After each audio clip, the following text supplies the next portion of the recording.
Setiap kali berada di dalam hospital memakan belanja yang banyak. Kalau sampai 2, 3, 14 hari makan sampai ratus bukan ratus ringgit, ribu dan kadang-kadang puluh ribu.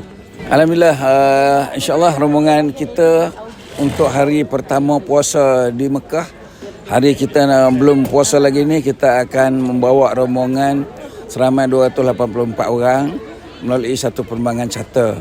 Pengalaman orang kali yang pertama pergi menunaikan umrah bulan Ramadan, dia akan terlibat dengan sistem-sistem cara buka puasa, cara menunaikan umrah dan sebagainya.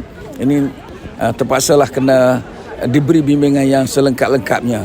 Saya berterima kasihlah kepada Andalusia Tijarah kerana menyediakan insurans.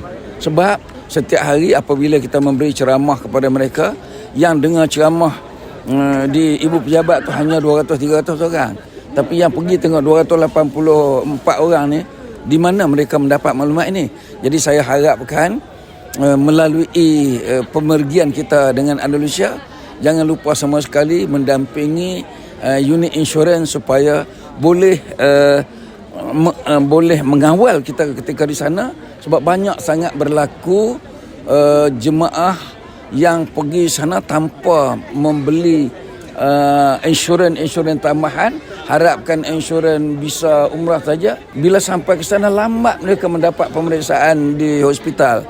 Lepas itu kalau tak nak balik esok kena ward, nak balik besok tiba-tiba dia kena tahan. Setiap kali berada di dalam hospital memakan belanja yang banyak. Kalau sampai 2, 3, 14 hari makan sampai ratus bukan ratus ringgit, ribu dan kadang-kadang puluh ribu.